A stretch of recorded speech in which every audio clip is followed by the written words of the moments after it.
Hello everyone, this is Dartt, and with BlizzCon coming in just a few months, I thought it'd be fun to speculate ahead of time as to what the next Warcraft expansion would be. Will this expansion be announced at BlizzCon? I think so, but I could be wrong. Now I'm going to say right here that this video will be spoiler heavy. If you don't want to ruin some potential surprise, I'd encourage you to stop the video right here. First of all, the general theme of the expansion? I think it will start off with us going back to Nazjatar and dealing with Queen Azshara once and for all. She's been becoming more and more active in recent years, starting with events in Warcraft 3 with Lady Vaj allying with Prince Kael'thas, Sunstrider, and subsequently Illidan. Flash forward to Cataclysm, where the Nagas assault Neptulon the Tidehunter, the elemental lord of water, and continuing into Legion, where the armies of Azshara attempt to take the Tidestone of Golganeth, one of the pillars of creation. These appearances make a certain kind of sense if you look at when they occur. They always seem to occur either when the Burning Legion or Old Gods are active. Sure, they took sides with Kael'thas initially, but were they simply playing a deeper game, scouting things out before making their own bid for power? I believe so. First, Queen Azshara's level of power deserves mention. She originally set out to court Sargeras as a husband. Yeah, no kidding. Part of the Sundering story involves her irritating Manoroth slapping her, and Azshara just laughing it off. According to lore, she was at Archimonde's level of power 10,000 years ago. Who knows how powerful she is now? The fact that her underlings were able to subdue and nearly enslave Neptulon himself should serve as a hint. So the question becomes, why does Queen Azshara seek more power? What does she need it for?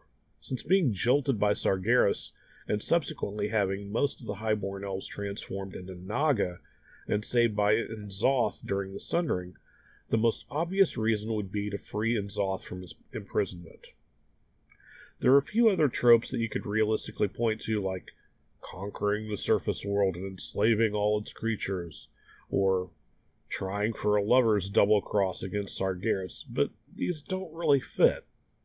To the former, Queen Azshara has more than enough of a military to overrun a sizable chunk of Azeroth. To the latter, it makes zero sense for her to try and cozy up to the Burning Legion by drowning their beachhead on the Broken Isles.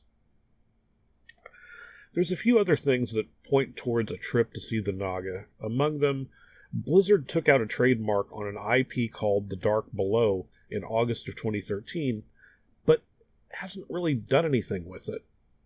What is The Dark Below?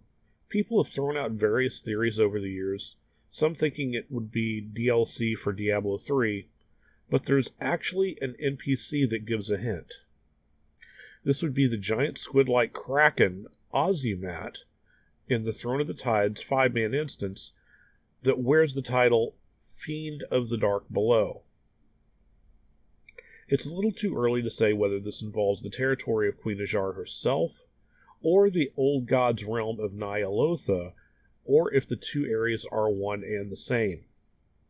The Naga Queen has shown herself capable of commanding the minions of the Old Gods, so this remains to be seen. You may ask, okay, let's assume for a minute that you're correct and Queen Azshara is part of the focus for the next expansion. That's one raid tier at best. Most expansions have at least 3 or 4 raid tiers worth of content. What else can we expect? That's a very good question, and I'll try to answer it. I think the majority of the answer lies in hints given over the course of years by various Fel or Void-aligned characters. Now, of course, these beings are evil to the core, and lying about the future to deceive us all wouldn't be above them. But consider that the best lies are laced with more truth than fiction, and that the closer a prediction of the future seems to be, the less likely people are to believe it. This would be the perfect Cassandra complex. As far back as Cataclysm, we've heard of Inzoth from Warlord Zonos and Orsage the Unsleeping. Things have been relatively quiet, with only a little foreshadowing in Warlords of Draenor, which I'll talk about later. But in Legion, the number of hints and riddles has literally exploded into a fully fleshed out, if hidden, narrative. Based on the sheer number of references, how easily they all seem to agree, and how they seem to point to a fully fleshed out idea for yet to be seen content, it's very likely that the old gods will feature prominently in expansion content to come.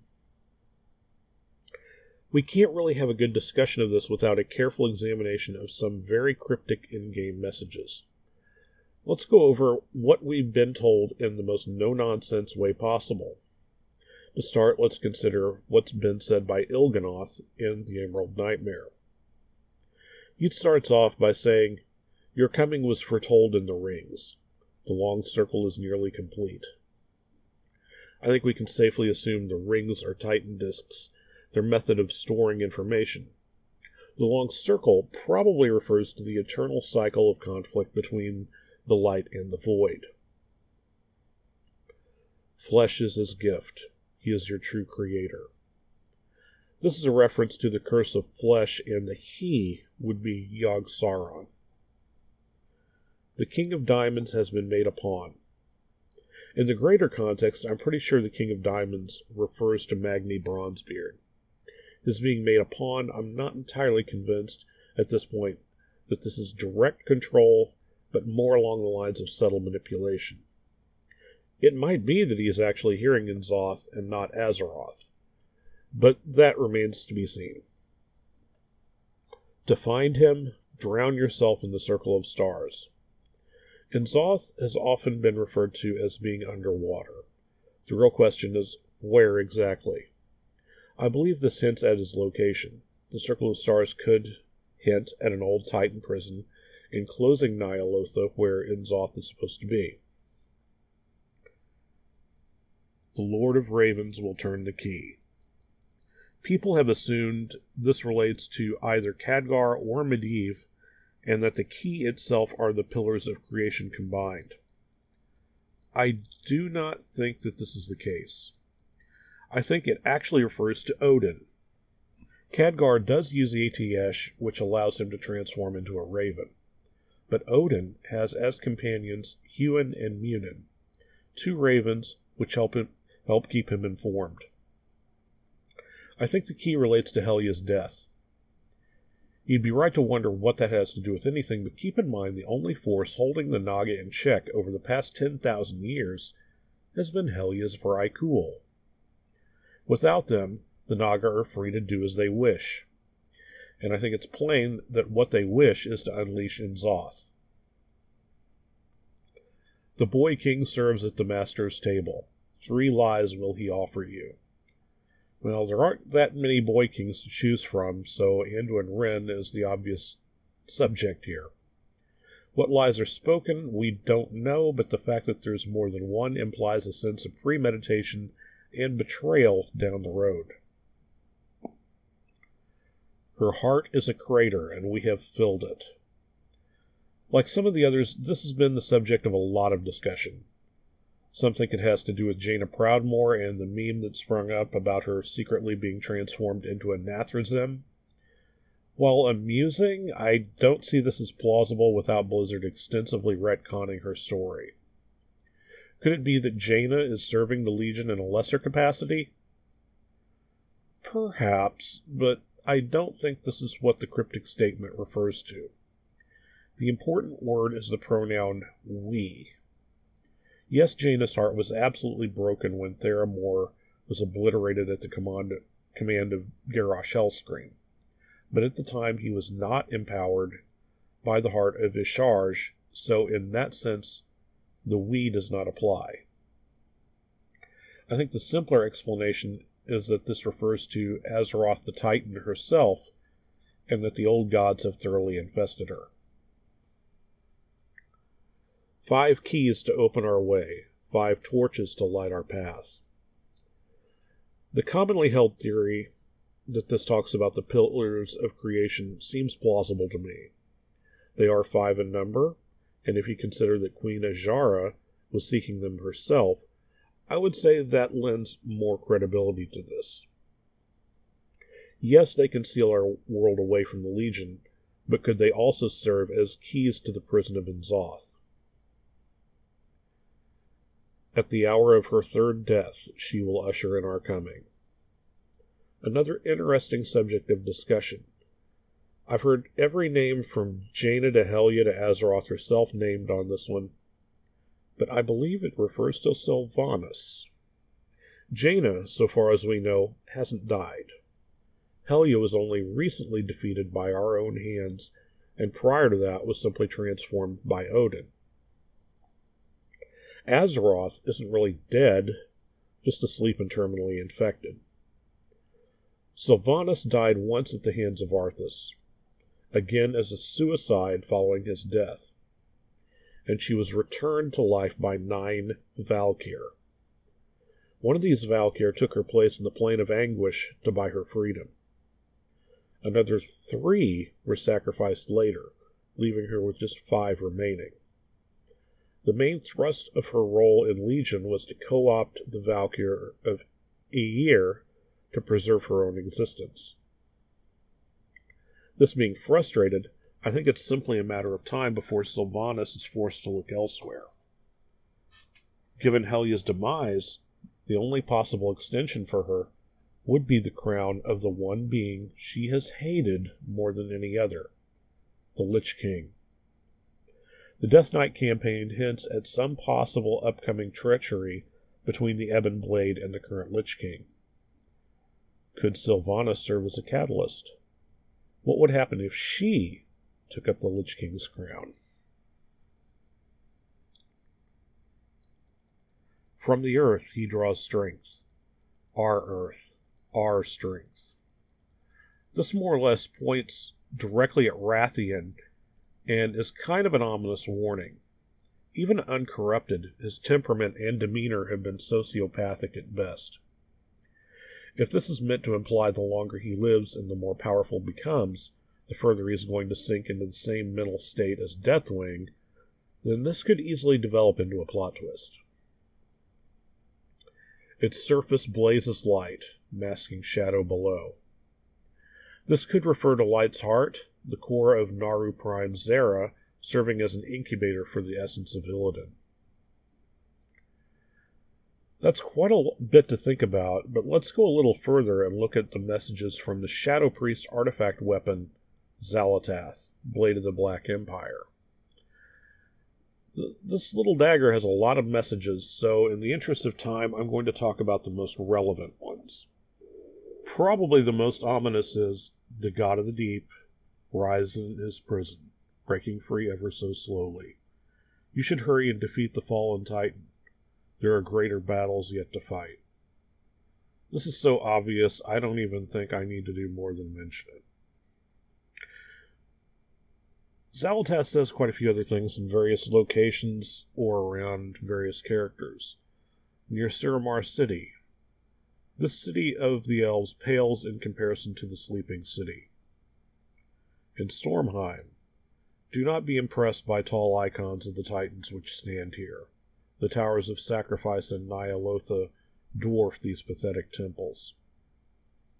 It sounds like Ny'alotha is so huge that when we adventure there, we may only actually see a small part of it. At Star Augur Atreus. I long for the day our masters can truly pass into this realm. You have seen only fragments, shadows, the faintest of echoes. Ask the ethereals what one of these manifestations are capable of.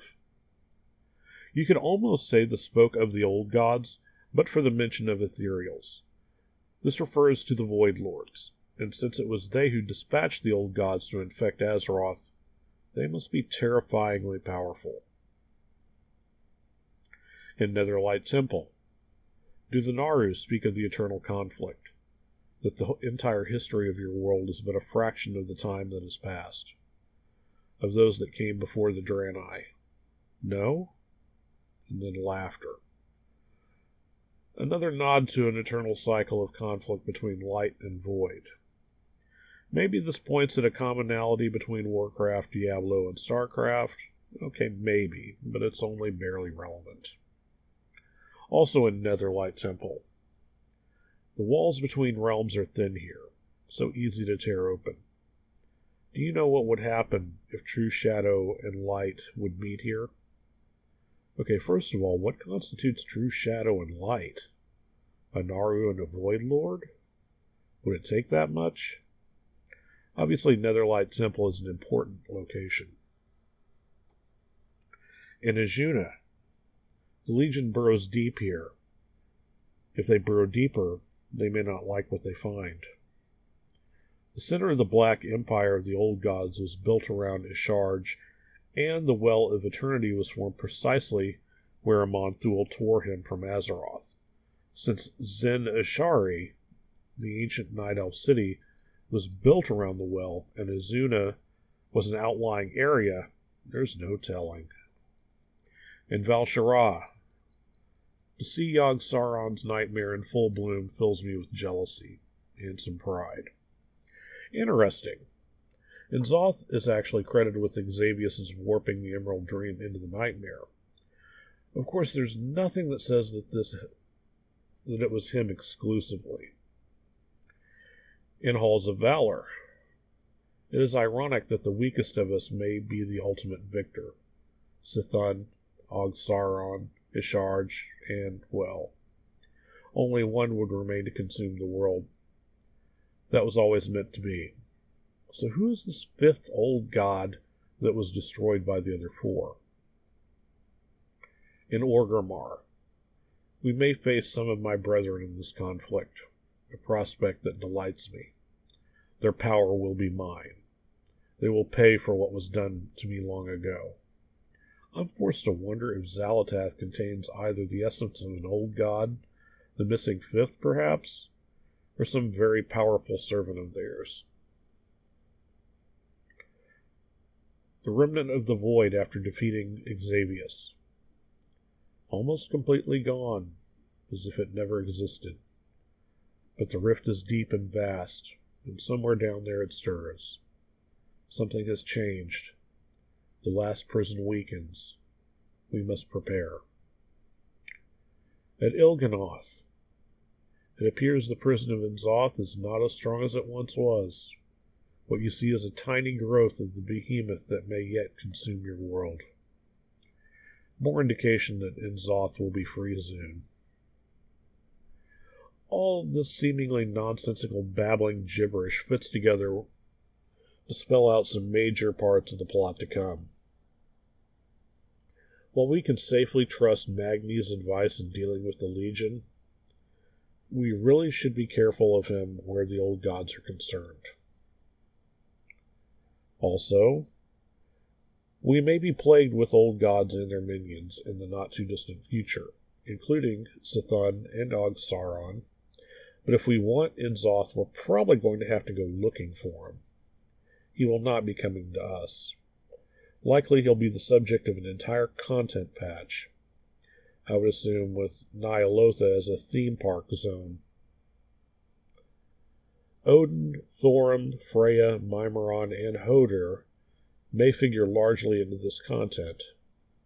Personally, I would be very interested to see if Raiden from Throne of Thunder comes to terms with his grief and horror and stands with us as well. In my opinion, that would be an awesome redemption story. How will these betrayals from Anduin and Sylvanas play out? Who will step up to lead the Alliance and the Horde? It's looking increasingly like Anduin is simply too introverted and emotional to lead the Alliance coalition, and Sylvanas is more concerned with herself than the Horde. To add to what Il'gynoth has cryptically said on the subject, there are other clues. Cordana Fellsong, during the Warlord of Draenor Ring Quest, comes right out and says that our leaders will betray us. In his intro in the Nighthold raid, Gul'dan hints a parallel scenario, with Anduin serving him and Sylvanas inheriting a dead world. There's definitely some turmoil on the horizon between the Knights of the Ebon Blade, and the Lich King. But will Sylvanas be involved? How will it factor into the overall story? Will the Pillars of Creation be stolen and used as a plot device in a way similar to the focusing iris of the Eye of Eternity? Will Jaina show up to curse out Khadgar for allowing a repeat of history, where a powerful artifact is stolen and used to dire consequence, such as the Divine Bell or the iris itself? Especially since Jaina figured prominently in both of those stories. What's become of Rathian? He was purposely written out of Legion. So to what end was this done? For all his hand-wringing and worry about the Legion invading, he's been conspicuously absent since this started. Is he going to suddenly show up as a full-fledged dragon? Will he continue to serve as a legendary dispenser, or will he snap and serve as a dangling plot thread that we're going to have to take care of? Will we get a glimpse of one of these all-powerful Void Lords? If they're at a level of power beyond the Titans and Old Gods, I don't see us confronting them directly, but just a fleeting appearance of one of these would cause a huge stir. That's all I have for now, and to be perfectly clear, this is all speculation. As anyone who's played World of Warcraft for more than a few months is aware, Blizzard delights in doing everything in their power to keep their players on their toes. I'm sure there are story elements I haven't foreseen, and it's absolutely likely that I've gotten a few guesses dead wrong. Also, there's class order campaigns that I simply haven't seen yet, so my own predictions may change as I learn more. I would like to give a shout out to Nobbel, Wowhead, and Wowpedia. Between these sources, I was able to piece together in a couple of weeks what would have otherwise taken months worth of work. Finally, I'd love to know what you think. Please let me know in the comments below, like if you enjoyed this, and subscribe if you'd like to see more content like this. I wish you all good luck, have fun, and I'll see you in game.